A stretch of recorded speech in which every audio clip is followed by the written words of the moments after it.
El Corán, uno de los libros más influyentes de todos los tiempos. Un texto sagrado que rige la vida de más de 1.000 millones de personas. Es un reglamento sobre cómo hemos de comportarnos en nuestra vida. Y que aún contiene misterios que nunca han sido revelados. Puede ser interpretado de maneras muy diversas. Contiene fragmentos en los que Dios habla sobre la paz, la compasión, etc. Pero también encontramos otros en los que se habla de violencia y guerra. De los orígenes místicos del Corán en el desierto, oyó una voz que le decía: recita. A sus escalofriantes advertencias sobre la justicia y el castigo.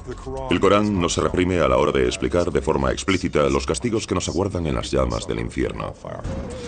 ¿Qué hay en el fondo de esta sagrada escritura? ¿Cuáles son los secretos del Corán? Descifrando la historia, los secretos del Corán, capítulo 1.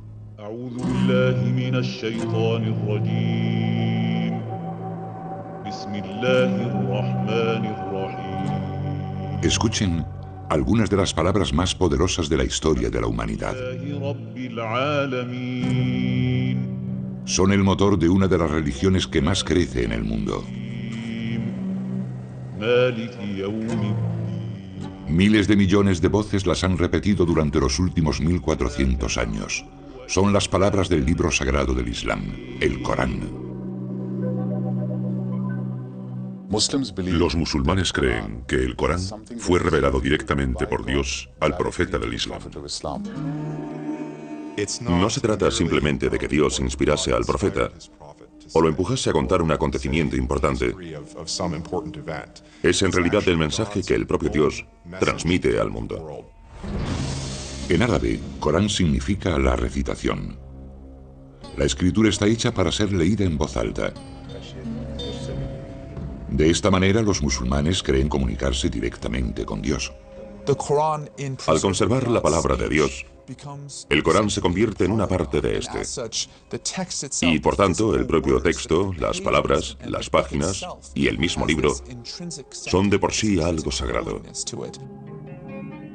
Al hojear el texto sagrado, pueden apreciarse en un primer momento ciertas similitudes entre el Corán y las escrituras judías y cristianas. Todas hablan de un Dios único y omnipotente, y narran, en algunos casos, las mismas historias. Pero muchos consideran que el Corán es un libro envuelto en un halo de misterio. Sus versos, considerados durante mucho tiempo entre los más bellos jamás escritos en lengua árabe, forman un laberinto de lenguaje, siendo más propios de la poesía que de la prosa. Su distribución también dificulta su comprensión. Al contrario que la Biblia, el Corán no sigue un orden cronológico ni narrativo. Por el contrario, sus 114 capítulos, o suras, se organizan en función de su extensión, los más largos al principio y los más cortos al final. Encontramos un estilo que actualmente calificaríamos de flujo de conciencia. Hay cierto misterio, así que el lector curioso que se acerca al texto se queda algo extrañado. No cuenta la historia de Mahoma, ni siquiera cuenta la historia del mundo.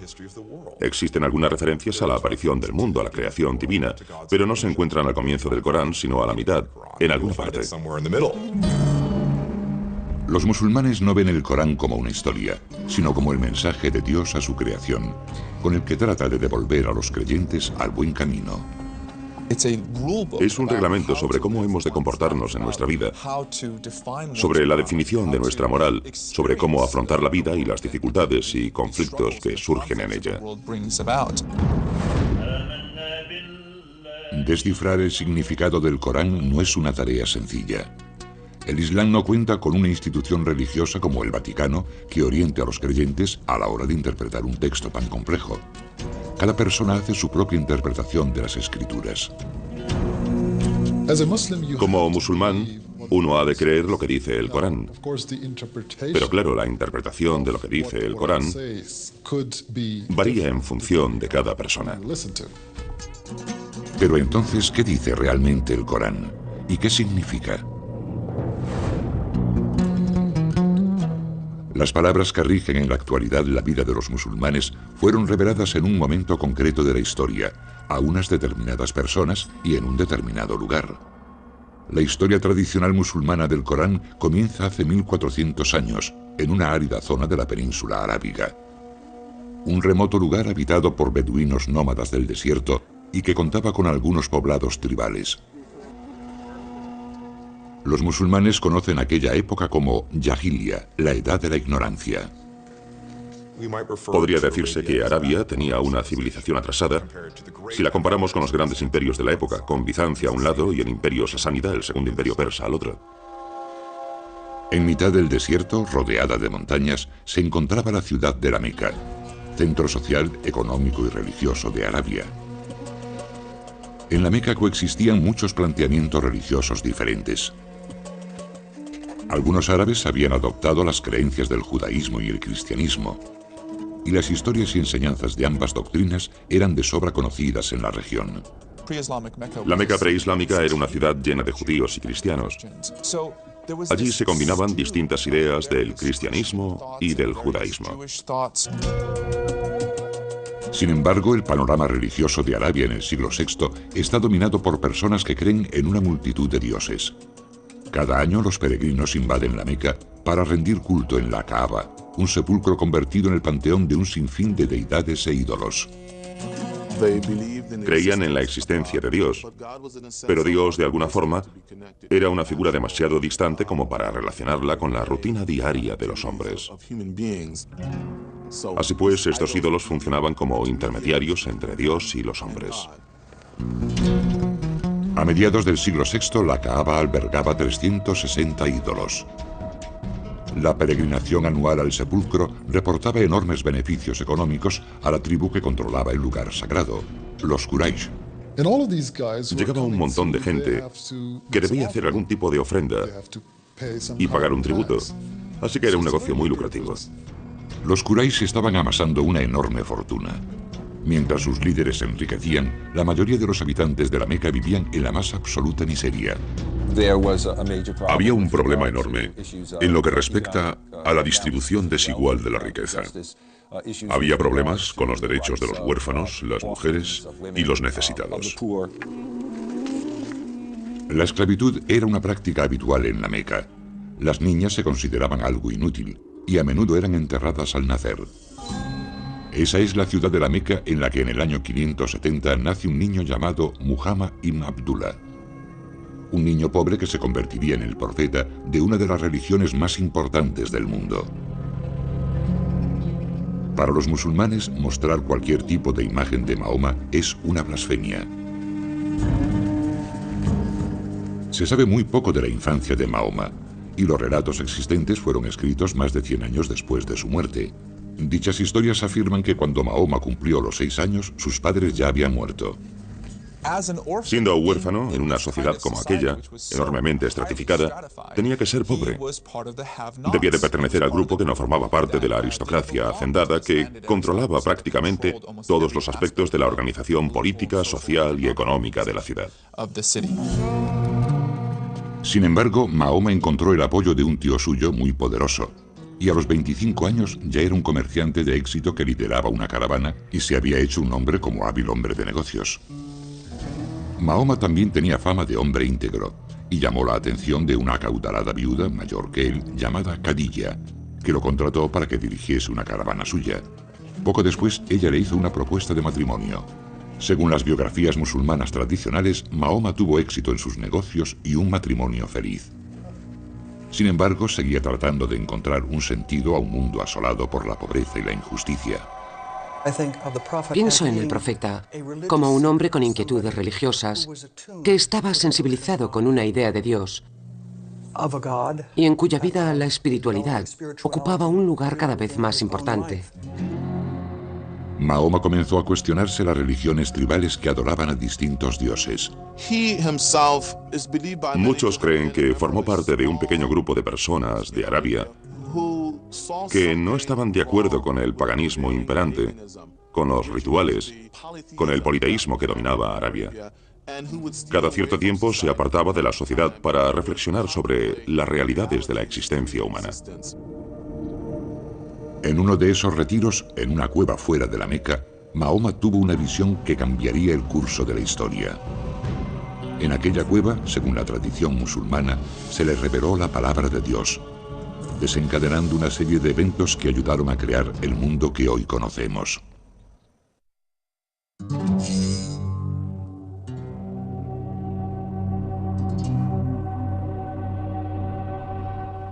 Cinco veces al día, los musulmanes de todo el mundo oran en una determinada dirección. Se colocan mirando a la ciudad sagrada de la Meca, situada en la actual Arabia Saudí. Pero a comienzos del siglo VII, la Meca, el lugar más sagrado del Islam, era un lugar de culto pagano y una ciudad llena de injusticias. Así fue hasta la aparición de uno de los textos más sagrados del mundo, el Corán. Según la tradición, un comerciante de 40 años llamado Muhammad ibn Abdullah solía retirarse a una cueva alejada de la Meca para reflexionar en solitario sobre un mundo que consideraba cada vez más opresivo. Se cree que en el año 610, durante uno de sus retiros de meditación en la cueva, una presencia abrumadora se apoderó repentinamente de Mahoma. Sintió una presión repentina en el pecho. La oscuridad lo rodeaba y sintió que una mano gigante le asía y lo apretaba, apenas dejándole respirar. Y en su mente oyó una voz que le decía: recita, recita. Se quedaría estupefacto, aturdido. Seguramente se preguntaría si realmente había oído algo. Y entonces lo oyó de nuevo y dijo: no tengo nada que recitar. Y aquella voz, que según la tradición pertenecía al arcángel Gabriel, reveló el primer verso del Corán. Sura 96, primera aleya. Recita en el nombre de tu Señor, que ha creado al hombre de sangre coagulada. Recita, tu Señor es el munífico, que ha enseñado el uso del cálamo. Ha enseñado al hombre lo que no sabía. Es un momento importantísimo, porque es el instante en el que Mahoma deja de ser un simple comerciante de la Meca, preocupado por los males de la sociedad, para convertirse de pronto en lo que en la tradición bíblica se conoce como profeta. Y como le sucede a muchos profetas, no quiere ni oír hablar de ello. Presa del pánico y preocupado por su salud, Mahoma va a buscar a su esposa Khadija. Lo que quiere realmente es suicidarse. Pero finalmente Khadija lo evita y le explica que ha recibido la llamada de Dios, que éste le ha asignado una tarea profética y que no tiene otra alternativa que dar a conocer el mensaje.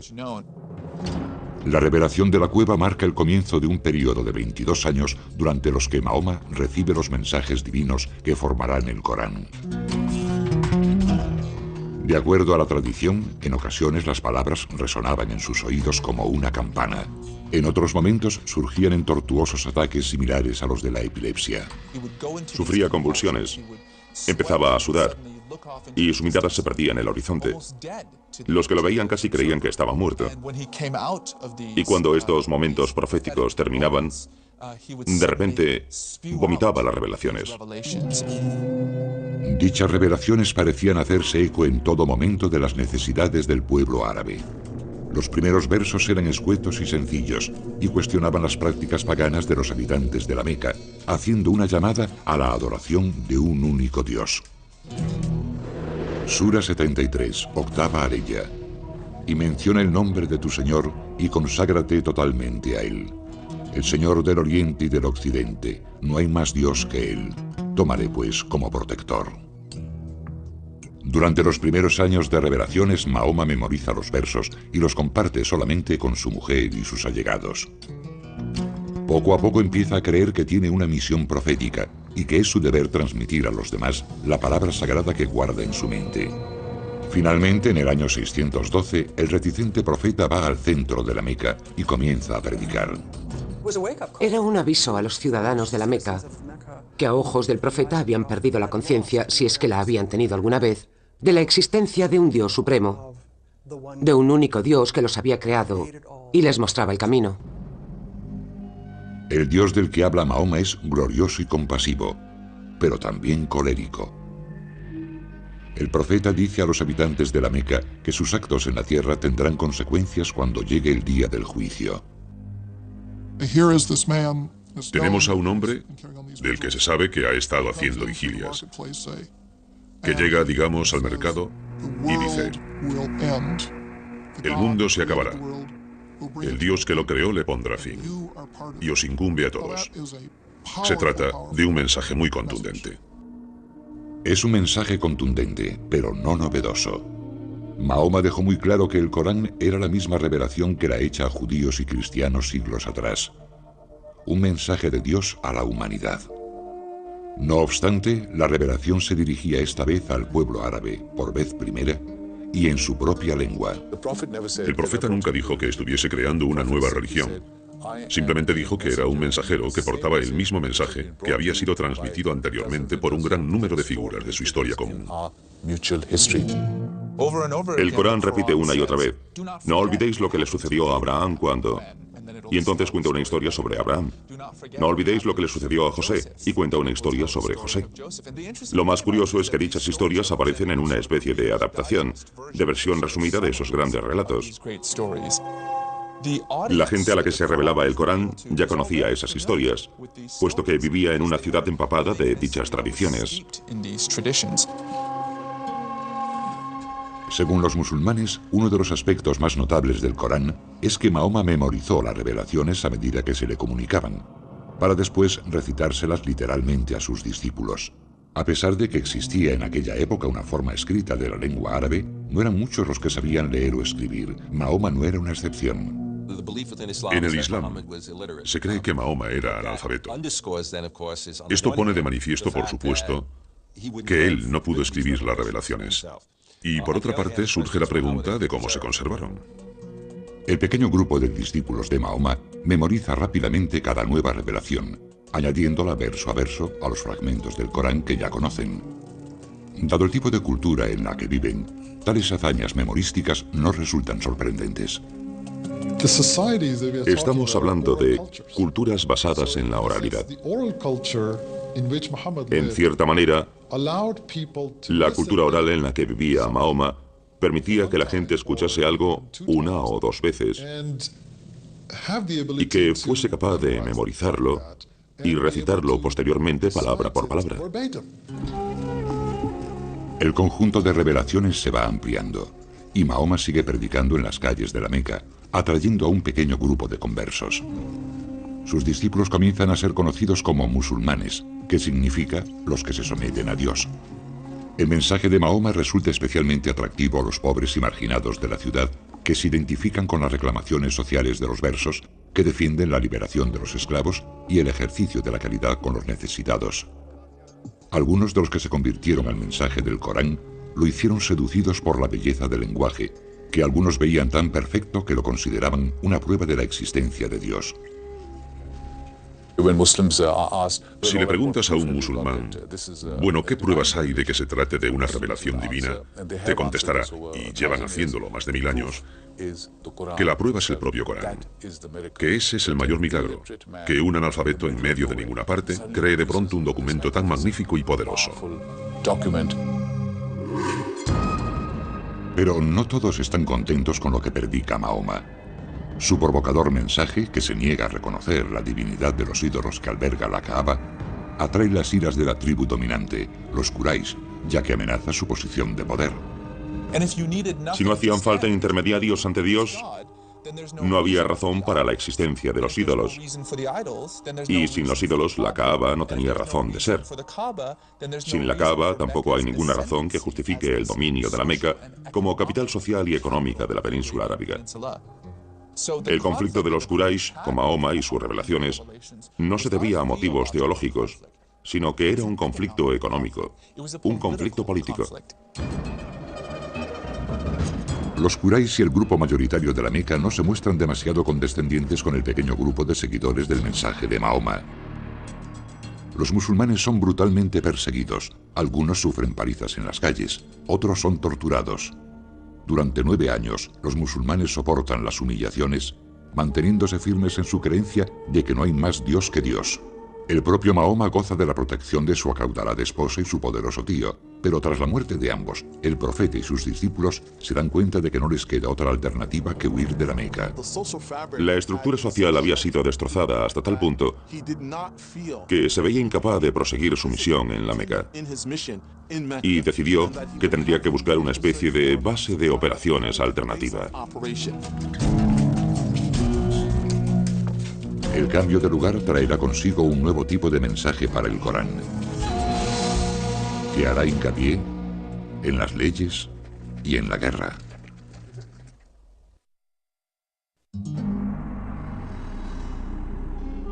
Durante 12 años, desde el 610, los musulmanes han creído en las revelaciones de Dios al profeta Mahoma y las han predicado en la ciudad de la Meca.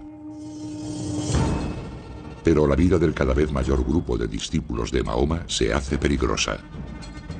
Los líderes de la ciudad rechazan la creencia de los musulmanes en la existencia de un único Dios, persiguen con saña a los creyentes y ponen precio a la cabeza del profeta.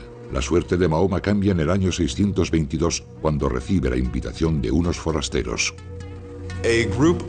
Desde un oasis cercano, llegó a la Meca un grupo de personas en busca de alguien que pudiese resolver una disputa que tenían. Pensaron que Mahoma como profeta era la persona ideal para el puesto. Y finalmente acordaron que no solo acogerían a Mahoma y a su familia, sino a todo un grupo de musulmanes. Paulatinamente, de forma clandestina, la reducida comunidad musulmana recorre los 400 kilómetros en dirección norte que la separan de Yatrib, ciudad que pasaría a conocerse como Medina, la ciudad del profeta. En su nuevo hogar, Mahoma asume también un nuevo cargo. Al principio era simplemente un profeta del que Dios se servía para transmitir su mensaje. En Medina, sin embargo, se convierte en un líder. Es el líder de la comunidad musulmana, pero también asume cierta autoridad sobre todo el oasis de Medina. En Medina, el profeta sigue transmitiendo revelaciones a sus discípulos, pero la naturaleza de los mensajes varía notablemente. Según los musulmanes, los versos reflejan a partir de entonces la condición de líder de Mahoma, que añade un nuevo elemento a su mensaje, una guía práctica sobre la creación y el gobierno de una sociedad. Se habla básicamente de la necesidad de regular la sociedad. Por lo tanto, las leyes son lo más interesante del período en Medina. Podría decirse que prácticamente toda la legislación incluida en el Corán proviene de esa etapa. Las revelaciones que la tradición relaciona con Medina sentaron las bases de la ley islámica. Incluían normas para casi todos los aspectos de la vida, desde la prohibición del alcohol hasta el permiso para que las madres den de mamar a sus hijos durante 2 años. Los versos ofrecen indicaciones sobre las herencias, otorgan nuevos derechos a los más desfavorecidos como huérfanos y esclavos, y establecen nuevas reglas que mejoran la situación social de la mujer. Sin embargo, la interpretación de dichas leyes no es siempre sencilla. De hecho, algunas de ellas siguen siendo motivo de debate actualmente. Un buen ejemplo, ¿permite el Corán la poligamia? Sura 4, tercera aleya. Casaos con las mujeres que os gusten, 2, 3 o 4. Pero, si teméis no obrar con justicia, entonces con una sola. A primera vista, la aleya parece bastante clara, pero los estudiosos apuntan que estas palabras pueden interpretarse de diversas maneras. Unos interpretan que se pueden tener hasta 4 esposas, otros que solo se puede tener una, porque es imposible tratar a varias personas de forma equitativa. Algunos defienden que alude a situaciones muy concretas en las que haya muchas chicas huérfanas disponibles, y que en este fragmento se sugiere que hay que hacerse cargo de ellas. Por lo tanto, no es fácil extraer las implicaciones exactas del texto en nuestro tiempo o en cualquier otra época. Inspirada por el mensaje del Corán y el liderazgo de Mahoma, toda la ciudad de Medina se convierte al Islam. Las leyes expuestas en los versos del Corán se convierten en las leyes de la ciudad.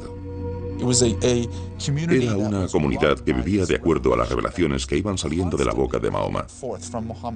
Se trataba de una revelación viva, en constante evolución. Pronto esa revelación permitirá a los musulmanes tomar las armas para sobrevivir. Los ciudadanos de la Meca seguían ofreciendo una recompensa por la cabeza de Mahoma, que predicaba contra sus prácticas religiosas y amenazaba su bienestar económico. Y no aceptaban a Mahoma como gobernador de Medina. En el año 622, la Meca declara la guerra a Mahoma y sus discípulos. El Corán, que había facilitado leyes cuando la comunidad necesitaba orden, les anima entonces a defenderse de sus agresores. Sura 2, 191ª aleya. Combatid por Alá contra quienes combatan contra vosotros, pero no os excedáis. Alá no ama a los que se exceden. Matadles donde deis con ellos, y expulsadles de donde os hayan expulsado. Hoy, esos versos, conocidos como los versos de la espada, constituyen algunos de los pasajes más sorprendentes y polémicos del Corán. Aquellos que defienden que el Corán promueve la violencia recurren a dichos versos para justificar su postura. Sin embargo, las frases suelen ser algo más complejo que un simple grito de guerra. El Corán dice, matad a los infieles donde deis con ellos. Esto hay que entenderlo en un contexto en el que los musulmanes están asediados, tienen enemigos, y el Corán les dice, combatid a los enemigos de Dios. Pero el Corán también dice, cuando el enemigo deje de suponer una amenaza, cuando deje de luchar, recordad que Dios es compasivo, recordad que la guerra no es el camino que debemos seguir. Con el respaldo de las revelaciones, los musulmanes luchan contra los ciudadanos de la Meca durante 8 años por toda la península arábiga. En el año 630 los musulmanes lanzan un ataque y asedian la Meca con un ejército de 10.000 hombres. La ciudad no tiene más remedio que rendirse. La tradición afirma que Mahoma, fiel a las enseñanzas del Corán, fue un vencedor compasivo y concedió la amnistía a toda la ciudad. Tras la derrota, muchos habitantes de la Meca se convierten al Islam y aceptan las enseñanzas del Corán. Sin embargo, Mahoma aún no ha completado su misión. Desde el día en que el Corán le fue revelado por primera vez, en 610, hasta su ida a Medina 12 años después, Mahoma ha condenado públicamente las prácticas paganas y la veneración de los ídolos de la Kaaba. No hay más Dios que Dios, repetía constantemente, citando el principio fundamental del Corán. Así pues, Mahoma entra en la Kaaba y destruye todas sus deidades, declarando el lugar un santuario dedicado a la veneración del único Dios. Mahoma había logrado alcanzar su objetivo, y lo había hecho haciendo lo que Dios le había pedido.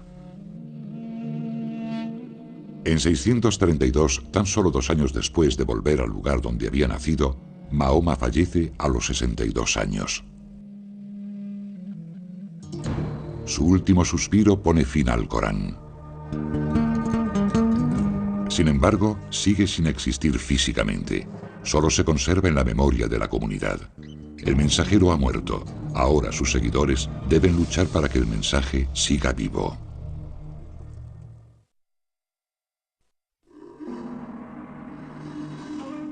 Según la tradición musulmana, los versos del Corán fueron revelados hace 14 siglos y a lo largo de 22 años al profeta Mahoma. Sus seguidores creían que era literalmente la palabra de Dios. El profeta predicó sobre todos los aspectos de la vida, desde la religión al derecho y la moral, y la recién creada comunidad musulmana trató de vivir de acuerdo a sus palabras. Pero tras su muerte en el año 632, los musulmanes tenían ante sí un difícil reto: preservar el Corán, que seguía siendo un texto oral. Durante la vida del profeta, el Corán nunca se plasmó sobre el papel. Ni siquiera era considerado un texto establecido. No debemos olvidar que el Corán se iba revelando progresivamente y siempre en función de las necesidades de la comunidad musulmana en cada momento. Y el Corán se completó simplemente cuando el profeta exhaló su último aliento. No obstante, aquellos que viven de acuerdo a las enseñanzas del Corán deciden que es necesario plasmar sus palabras sobre el papel y crear un texto tangible. Se dieron cuenta de que la primera generación que había memorizado el Corán estaba desapareciendo y, por lo tanto, estaban perdiendo la conexión directa con la revelación del profeta. Es más, el Islam comienza a extenderse fuera de la península arábiga y empiezan a aparecer pequeñas variaciones en la forma de recitar el Corán. Poco a poco se está alterando la palabra de Dios. Según la tradición, en 651, Uthman, el tercer califa o líder político musulmán, designa un comité con la misión de compilar el Corán. El comité debía recopilar y autentificar las distintas estrofas. Algunas se habían escrito durante la vida del profeta, pero estaban dispersas por toda la comunidad. Dicen que las fuentes de esta compilación provenían de textos escritos sobre trozos de huesos o de fragmentos de pergamino, pero también del corazón de los hombres, de su recuerdo de la recitación del Corán. Las estrofas debían cumplir unos criterios muy estrictos. 2 testigos presenciales debían confirmar que los versos habían sido registrados en presencia del profeta, y las estrofas se contrastaban con los recuerdos de los compañeros que habían memorizado por completo el Corán. El texto, una vez aprobado, se reúne en un solo volumen y es enviado a las ciudades de la región. Uthman ordena entonces la destrucción de las demás versiones escritas del texto. Los musulmanes creen que el texto de Uthman, completado tan solo 20 años después de la muerte del profeta, preserva a la perfección las revelaciones de Dios tal y como las predicó Mahoma, y que el Corán no ha sufrido alteraciones respecto a cómo fue revelado al profeta. Para los musulmanes es muy importante, porque significa que sus escrituras, que son la base de la Ummah, de la comunidad, son completamente auténticas. Esa autenticidad que defienden los musulmanes distingue al Corán de las escrituras cristianas y judías. Mahoma proclamó que el mensaje que Dios le había transmitido era el mismo que habían predicado Moisés y Jesús. Pero de acuerdo a la tradición musulmana, las revelaciones en las que se basan el judaísmo y el cristianismo fueron corrompidas, en parte, al ser escritas en el Viejo y el Nuevo Testamento. Los musulmanes creen que la revelación original a Moisés y a Jesús se fue distorsionando con el tiempo, por lo que hay en el Viejo y Nuevo Testamento serían tanto revelaciones como versiones alteradas de las mismas, y modificarían lo sucedido realmente debido a las circunstancias históricas, religiosas y políticas de la época. Sura 3, 78ª aleya. Algunos de ellos trabucan con sus lenguas la escritura, para que creáis que está en la escritura lo que no está en la escritura, diciendo que viene de Alá, siendo así que no viene de Alá. Mienten contra Alá a sabiendas. El Corán afirma categóricamente, por un lado, que corrobora las escrituras anteriores, y por otra parte, dice que corrige ciertos aspectos o ideas que aparecen en las escrituras hebreas y cristianas. Los musulmanes creen que el Corán corrige los errores que contienen dichas escrituras, entre los que se encuentran algunas de las enseñanzas fundamentales de esas doctrinas, por ejemplo, la interpretación cristiana de la figura de Cristo. El Corán afirma que Jesús fue un profeta, que nació de una virgen y que realizó milagros como sanar a ciegos y leprosos. No obstante, el Corán niega que Jesús fuese el Hijo de Dios. En el contexto islámico, la idea de que Jesús sea el Hijo de Dios se interpreta como que es un ser divino. Esto supone, desde el punto de vista musulmán, que los cristianos tienen distintos dioses, mientras que los musulmanes sostienen que solo puede haber un Dios. El Corán discute también la historia bíblica de la crucifixión de Jesús, afirmando que Jesús no murió en la cruz, sino que Dios lo elevó a los cielos y que sus verdugos crucificaron por error a otro hombre que se parecía a Jesús. Sura 4, 157ª aleya. No le mataron ni le crucificaron, sino que les pareció así. Ciertamente no le mataron, sino que Alá lo elevó así.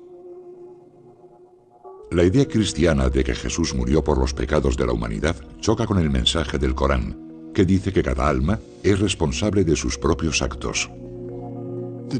La muerte y resurrección como acto redentor no encaja en el Islam.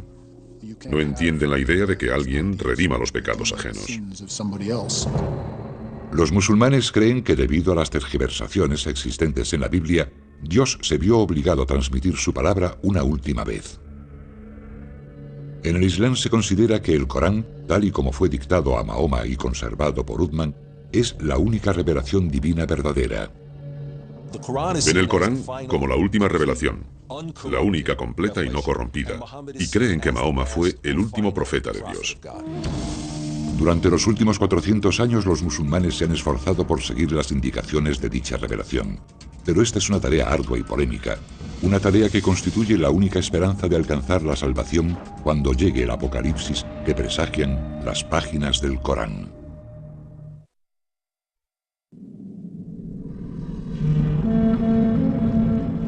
Sura 81, primera aleya. Cuando el sol sea oscurecido, cuando las estrellas pierdan su brillo, cuando las montañas sean puentes en marcha, cuando los mares sean hinchados, cuando las almas sean apareadas, cuando el cielo sea desollado, cuando el fuego de la gehenna sea avivado, entonces cada cual sabrá lo que presenta. Así será el momento, dice el Corán, en el que Dios decida poner fin al mundo. Aunque el Corán es un texto misterioso y de difícil interpretación, sí contiene al menos un mensaje indudablemente claro. Verso tras verso, el Corán advierte de que el apocalipsis es inevitable. Advierte de la llegada de un día en el que se ajustarán las cuentas, las montañas se derrumbarán y los fetos de los animales caerán de las matrices de sus madres. El Corán es muy rotundo y explícito cuando habla del fin del mundo, de que se producirá un cataclismo, una erupción del orden natural. Al igual que ocurre en el Apocalipsis bíblico, el Corán proclama una y otra vez que la humanidad deberá responder por sus actos en la tierra. El Corán no se reprime a la hora de explicar de forma explícita los castigos que nos aguardan en las llamas del infierno. Las descripciones del cielo y el infierno son algunos de los pasajes más imponentes del Corán. Como ocurre en muchas estrofas del texto, las descripciones de la otra vida reflejan el lugar donde el Corán fue revelado. La imaginería del cielo y el infierno parece dirigida específicamente a un público formado por moradores del desierto. El cielo se describe como un jardín exuberante y repleto de agua. Las descripciones del infierno, del mismo modo, hacen hincapié en el calor, el fuego, cosas como calderas de cobre fundido vertidas en las gargantas de personas sedientas en lugar de agua. Así pues, se toman el dolor y el sufrimiento naturales de esa zona y se llevan a un nivel superior para describir los padecimientos del infierno. Para los musulmanes, el único modo de conseguir la salvación en el día del juicio final consiste en seguir el Corán. Pero la interpretación exacta de lo que quiere decir el libro sagrado ha levantado polémicas durante siglos, en parte debido a que el Islam no cuenta con una única autoridad religiosa. El Islam no tiene una estructura jerárquica, no existe una institución como la Iglesia. Por lo tanto, los fieles pueden formarse su propia opinión libremente. Dificultar las cosas puede parecer una paradoja. Si Dios desea revelar su mensaje, ¿por qué a veces las escrituras son tan crípticas? Sura 3, séptima aleya. Él es quien te ha revelado la escritura. Algunas de sus aleyas son unívocas y otras son equívocas. Pero nadie, sino Alá, conoce la interpretación de ello. La mayoría de los musulmanes cree que el único intérprete verdadero del Corán fue el propio Mahoma. Como mensajero elegido de Dios, se dice que comprendía todas las revelaciones, tanto los versos concisos y directos como aquellos que no resultan tan claros. Así pues, a lo largo de la historia del Islam, los musulmanes han examinado los relatos de la vida de Mahoma, sus palabras y obras, para tratar de explicar el Corán. La comunidad musulmana sostiene que las palabras y actos de Mahoma eran la perfecta manifestación de la voluntad de Dios, y que de hecho su propia vida es una revelación, al igual que el Corán. Sin embargo, el estudio de la vida de Mahoma no ha conseguido explicar por completo la palabra eterna de Dios. Distintas sectas y escuelas musulmanas se han enfrentado a lo largo de los siglos, tratando de imponer sus diversas interpretaciones. Algunos han utilizado el texto para justificar la muerte de otros musulmanes, de los que consideraban que se habían apartado de la fe. Otros sostienen que el Corán fomenta una actitud combativa ante los fieles de otras religiones. Podría decirse que el Corán es un documento bastante flexible. Uno puede hallar argumentos a favor y en contra de una determinada idea. La verdad es que la gente también lo hace al citar a Lincoln, a Washington, a Jefferson. Uno encuentra lo que anda buscando, y el caso del Corán no es distinto. Hace 1400 años el Corán fue revelado a una pequeña comunidad del desierto. Hoy es la piedra angular de la vida de 1.300 millones de fieles a lo ancho del mundo. Desde la primera revelación en una cueva a las afueras de la Meca y a lo largo de toda la historia del Islam, los musulmanes han tratado de aplicar las enseñanzas del Corán. Cada persona realiza su propia interpretación de la voluntad de Dios a través del mensaje contenido en las Escrituras. El Corán debe entenderse en el contexto del que habló un gran estudioso del Islam, un océano. El océano es una enorme criatura llena de misterios. Los musulmanes han encontrado en ese océano, durante siglos, inspiración sobre el amor y el temor, el conocimiento y las leyes, la ira y la violencia, el misticismo y el ritual. Su fe en el Corán ha cambiado la historia. Como sucede con todas las religiones, los textos sagrados pueden desatar pasiones, sacando lo peor de aquellos que afirman vivir de acuerdo a su mensaje, o, por el contrario, acercar lo divino a los hombres.